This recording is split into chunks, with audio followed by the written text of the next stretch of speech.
O senador Sérgio Moro, do PL, lidera em todos os cenários para o governo do Paraná. A gente vai agora para Curitiba com o nosso repórter Brian Valêncio. Pesquisa Quest mostrando uma das disputas mais apertadas da história do Paraná. Aqui a gente tem um histórico de eleger o governador em primeiro turno. Foi assim com Beto Richa, foi assim com Ratinho Júnior em 2 mandatos e agora tudo parece muito apertado. No primeiro cenário, Sérgio Moro, que é do PL, tem 35% das intenções de voto, seguido pelo deputado estadual Requião Filho, do PDT, que tem 18%. Rafael Greca, ex-prefeito da capital, aparece com 15%. Sandro Alex, secretário de Infraestrutura e Logística, ex-secretário de Infraestrutura e Logística, e nome apoiado por Ratinho Júnior, aparece com 5% das intenções de voto. Aí vem Tony Garcia, do Democracia Cristã, que é um ex-delator da Lava Jato, com 1%, e Luiz França, do Missão, também com 1%. O cenário aqui para Sérgio Moro está muito mais consolidado para um segundo turno. Quem vem patinando por outro lado é o grupo do governador Ratinho Júnior, que estava em dúvida sobre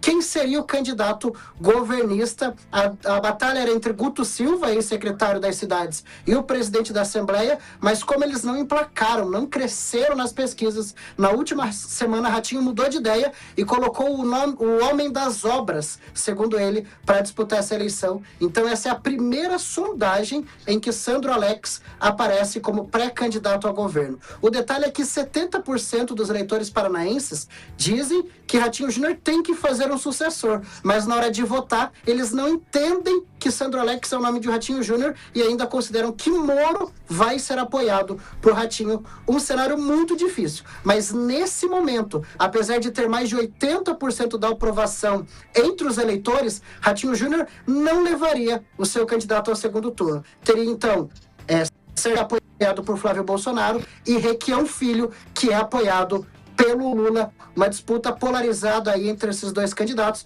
e Ratinho Júnior correndo por fora, mas a diferença é realmente muito grande. Sérgio Moro com 35%, Requião Filho com 18% e o Sandro Alex com 5% das intenções de voto nessa pesquisa da Quest. Valêncio, sublinha para mim que eu quero ter certeza que eu entendi.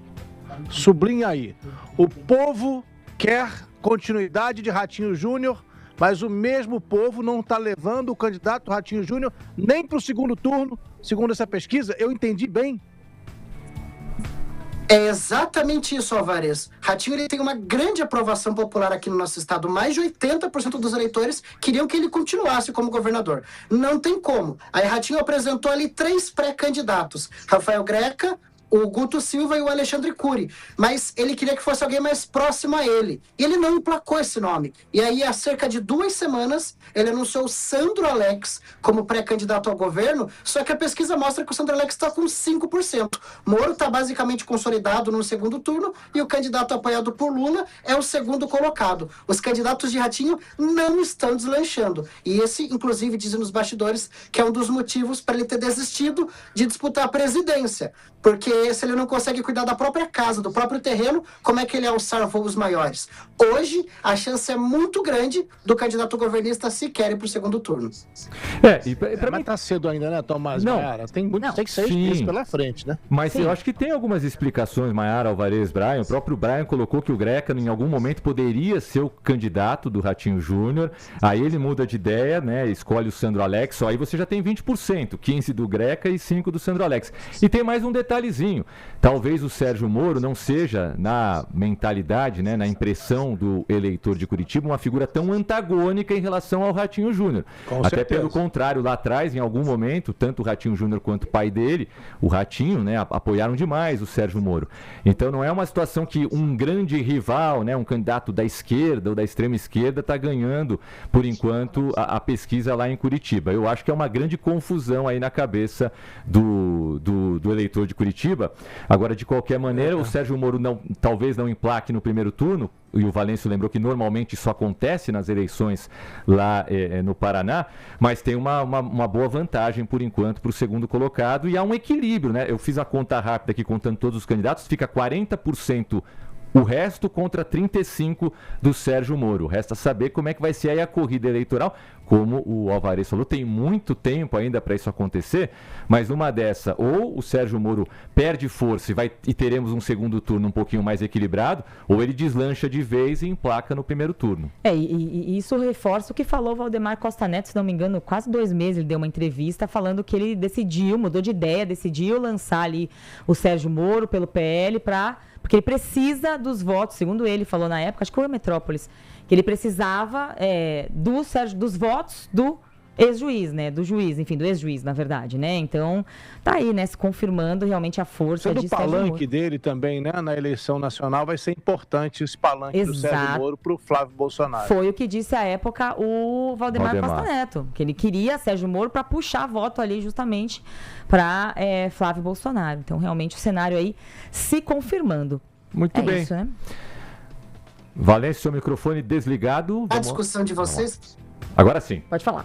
Eu tenho uma outra informação para embaralhar um pouco a discussão de vocês. Vocês estavam falando sobre inelegibilidade. Deltan Dallagnol foi o deputado mais votado em 2022, fez 300 mil votos aqui no Paraná.